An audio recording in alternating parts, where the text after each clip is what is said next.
Nasa ulap ba ang iyong mga mata? Ikaw lumulusot-lusot ka lang kahit saan, ilang taong ka na? 21. Eh, yung tatlo para mga junior high school lang, ano? Dito mga kayo sa Okay.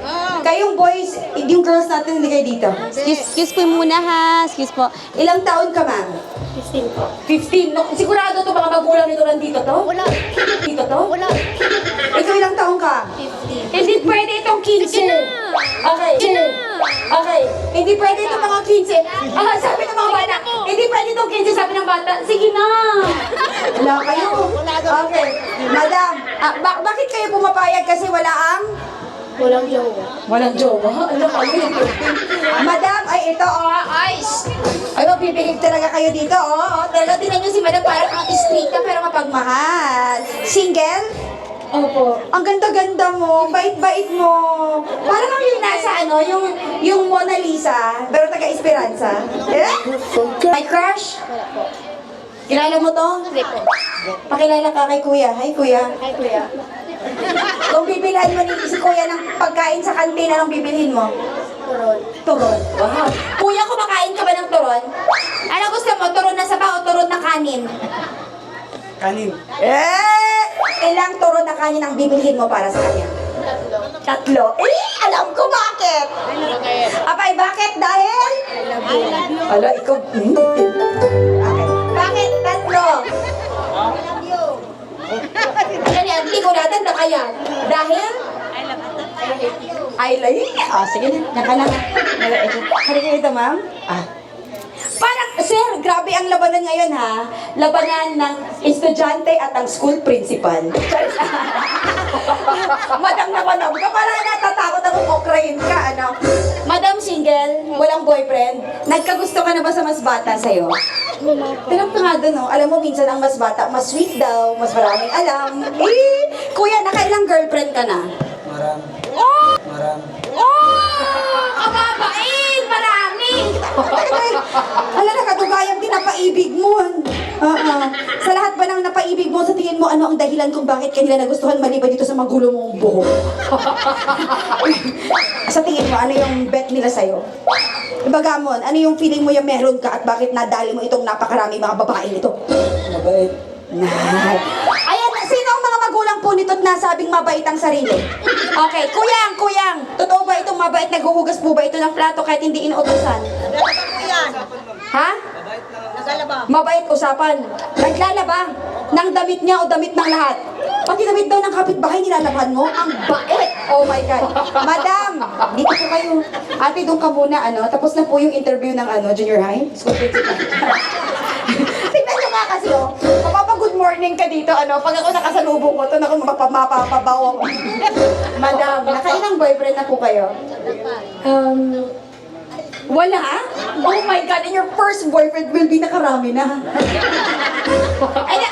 Actually, ito yung masarap ipang tandem, Ipang tandem. Madam, kapag ikaw wala ka pang masyadong experience sa love, tapos daw, binigyan ka ng isang taong marami ng naging karanasan sa pag-ibig, ibig sabihin daw, mas mag-work ang relationship. Sir! Sir, nakamove on ka na sa dati mong karelasyon? Okay. Ma'am, anong pangalan po ninyo? Kyle po. Kyle, ano din ang boses mo, Kyle? Nagagalit ka ba, Kyle? Opo, malambing. Oh! Excited ako para sa'yo. Anong pangalan mo? Anong pangalan mo nga? Jeremy. Jeremy. Jeremy, si Kyle. Shake hands kayo. Ano? Ate. Kumaka ate ka, alam ko si ate kapag nagkagusto ka na ba sa mas matanda sa'yo? Baka ngayon pa lang, Jeremy. Jeremy, huwag ka nang sumasagot, bigla tinatanong pa eh. Sumasagot-sagot si Jeremy, Ilocano ka, sir? Taga saan ka, sir? New Tarlac. Bakit itugtudong ni kuyang mo kasi katamdaman? New Tarlac, saan po ang New Tarlac? Dito sa Esperanza. Ma'am, taga saan po kayo? Esperanza po. Taga dito lang. Alam mo ang New Tarlac? Opo.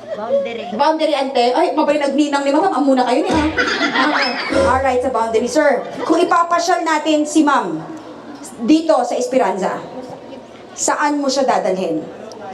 Walang sumasagot, hindi kayo sasama siya.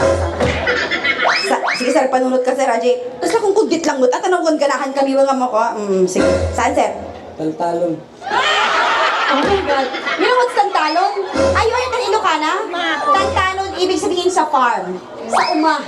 Sa kaumahan. Okay, sir, bakit sa kaumahan mo dadalhin ang isang kail? Magkuha kayo ng? Mara-mara. As in? Ay, ante, ano kaniyang mara-mara? Ararawan. Ma'am, yung ararawan, yun yung binibenta sa kalsada, yung hinaprito, yung sumsumananda. Charis lang. Okay. Iba yun? Hindi Ajay. Dudun Ajay? Hindi niya kaya ararawan. Basta yun, yung parang mga insekto siya, pinakakain siya. Ma'am, kumakain din po ba kayo ng ganon? Hindi po. At dahil dyan, magkakaroon ka ng pagkakataong makakain nun. Dahil kukuha kayo mamaya sa tantalon ng ararawan. Okay, sir? Wala raraw. Okay, madlang people, pipili tayo ha. Dito ba tayo sa estudyante 15 years old? O sa isang Kyle na nasa legal ng edad, wala pang boyfriend at handang sumama kay Jeremy sa tantalon para kumuha ng maramara. Ladies and gentlemen, palakpakan at sigawan for our 15 years old! Na anak pa'y pasampay, ang gusto ang dibu ka pa'y. Ha? Okay. Sino naman ang gusto kay Kyle? Palakpakan po natin. Baby, muna ha. Balik ka lang ha. Pwede ka dito flower girl muna. Akit ka. Sir, iabot mo na yung bouquet kay ma'am. Tayo ka na eh. Tayo ka na. Ako, itong si Jeremy kanina ang strong-strong. Ngayon nakita kay Kyle, naging PWD. Tayo, sir. Ma'am, sir. Gagayahin po kayo ng ating winners, ano? Kayo po ang magiging piloto ng larong ito. Ano man ang inyong gagawin ay gagayahin nila at ako'y wala ng kasalanan dito. Excuse me po. Sige. Alright, mauna ang ating bridal girl. Isang mahigpit. Ito na, hapon ng Domingo. Nasa tantalo ng Esperanza. Nasa ilalim ng puno. Okay. Nagyakapan ang magnobyo at magnobya. Ay, nakulay mo ni Ariana. Ariana, nagbayat mo. Okay, Kyle. Okay, Jeremy. Alam mo na ano mangyayari? May idea ka na. Gusto mo sample muna? Sample? Okay, sige, sample. Charis na. Sige na. Kyle, sige, tabi kayo. Hahawakan mo lang kamay niya. Ako na muna. Hindi, wait lang. Mali. Ganun ang yakap po. Yan. 1, 2, 3, and here we go.